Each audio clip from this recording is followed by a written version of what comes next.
Greetings sailors and welcome back to World of Warships and one of my own games in the Dirigible Derby mode, which was introduced with the current patch and is essentially the same kind of escort mission that we've had in, I don't know if it's been any operations outside of the Halloween one where you had to specifically stay inside a certain area to keep something moving. I know there was Hermes where you had to basically escort, what was it, an Alsace or something like that, but yeah, I think that just moved regardless. I don't think you had to have allied ships nearby. Now, unlike the Hotel Transylvania, is it Hotel Transylvania? I can't even remember, the Transylvania Transport, which is basically a Great Eastern with some some fancy lights on. This instead is a rigid airship, and so you don't have to worry about bumping into it in your allied ships. It can still be slowed down or even halted by the presence of enemy ships, and of course that goes true for the enemy one as well. And so instead of it being, I mean, it's kind of an escort mission, but it's not really an escort mission in the sense that, unlike Transylvania, it can't be sunk. It's more like a moving cap circle, shall we say, and your goal is to get your moving cap circle to the end of the map, or, of course, kill the entire enemy team. Now, I think this was either my second or third round in this. I've played a couple since then. I've certainly done ones when I've had more damage, but I decided to stick using this one because it's the Harugamo, and I don't really play mine very often. And so just because I was at the sharp end in this game, I was one of the primary players keeping our airship going, and also I did manage to get the first 2 kills, which was quite nice. I mean, the Harugamo does seem like a really quite solid choice for this mode just because of its firepower. Yeah, it's kind of an interesting mode in that it's better for some ships that aren't necessarily that consistent in random games. I mean, there's been lots of German battleships around as well because, of course, they get to make good use of their secondaries. There tends to be lots of much more face-to-face action in this mode, and I think that part's pretty positive. In fact, overall, I don't really have much bad to say about it. There's probably some maps that are better to play than others, but yeah, generally the action feels a bit more concentrated, and the matches feel generally rather shorter than your average random battle as well, especially at high tiers, unless it's a complete raffle stomp. Sometimes you get, even at tier 10s, you get games that are over in like 10-12 minutes, which, for World of Tanks, that'd be quite a long match, but for World of Warships, that's probably just a little over average.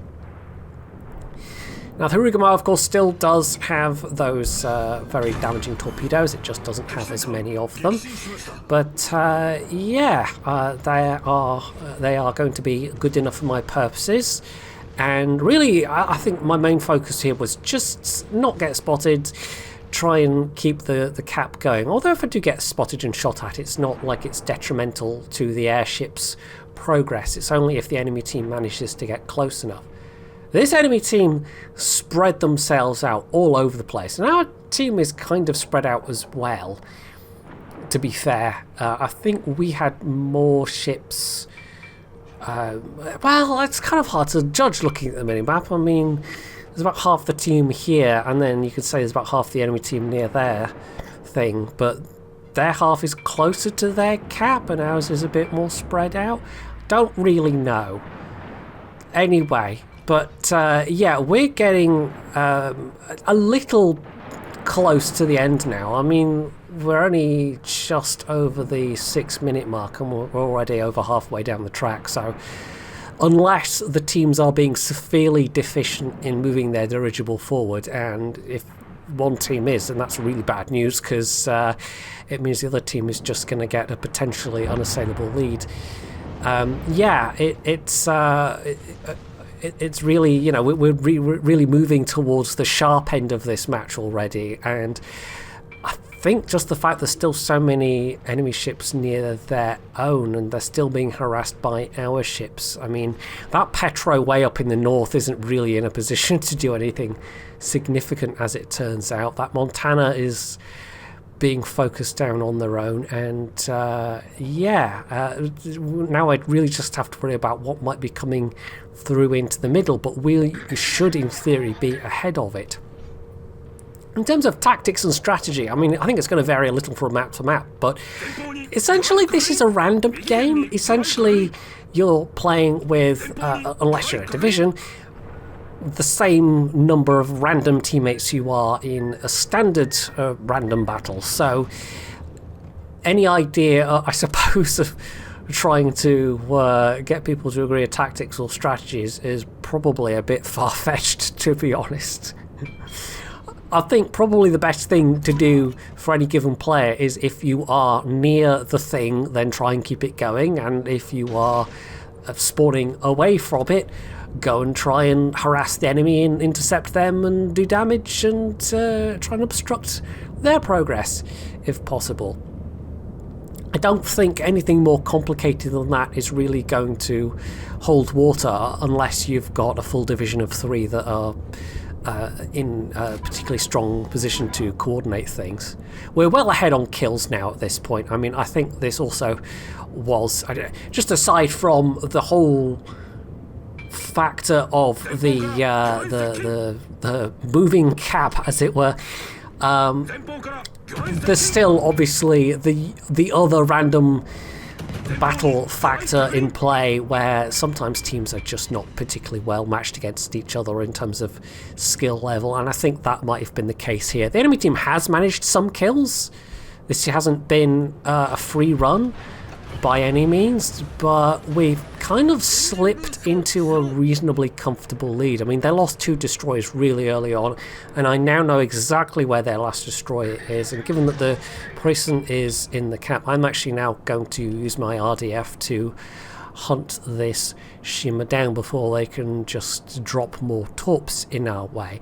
But even if they did hit the Preußen, even if we weren't able to have any motion on the cap, our Forest Sherman is about to disrupt the enemy cap. They're about to halt it completely. So, yeah, I don't think we have much of a chance of losing this one unless we really, really try at this stage. I mean, I've faithfully escorted the airship for most of the way, and at this point now I'm just doing a last bit of screening and hunting. And as it turns out, I don't even need to, because my torpedo finds its mark. So there we go. There's only 2 ships left now, and they are not at all in a position to stop the inevitable. So between us just out killing and out damaging the enemy, I mean, I've got 4 kills, which is nice, but only 50k damage. So like I said, I've definitely done better.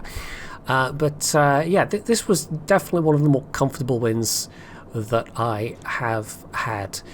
I think overall this mode does suit battleships and destroyers best. I've seen carriers once or twice as well, but cruisers feel a bit squeezed overall, because there really isn't the time to do the usual cruiser things unless you're a cruiser with a heavy broadside or a really good amount of armour to do tanking with, like the enemy Petro, for example. Did we have a Petro as well? I'm not sure. If you're in a squashier cruiser or something that doesn't really have a good range or really good rate of fire to work with, then chances are your impact is going to be kind of limited. So yeah, that does definitely write some things effectively out of the equation. They're definitely not going to be the best suited to this mode.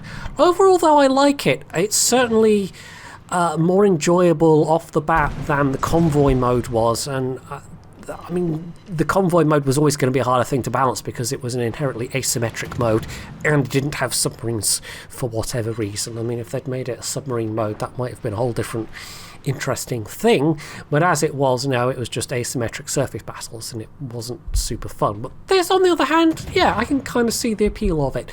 And if you also do play it enough, you get to grind some community tokens out of it as well, which is quite nice, because there's some nice camos and things like super containers and other things on the community section of the arsenal too. So yeah, there is a purpose to it, and it doesn't completely suck to play. And that's my main takeaway so far, you know. Maybe if I play it some more, I will come to a more fully formed and a different opinion, but for now I'm kind of enjoying it, and I'm also kind of interested to see what the feedback in the comments will be as well, what other people's experience of this will be. Anyway, that is it for this video. Hopefully you have enjoyed it, and if you have, you can do all the usual things down underneath it, and as always, stay tuned for more.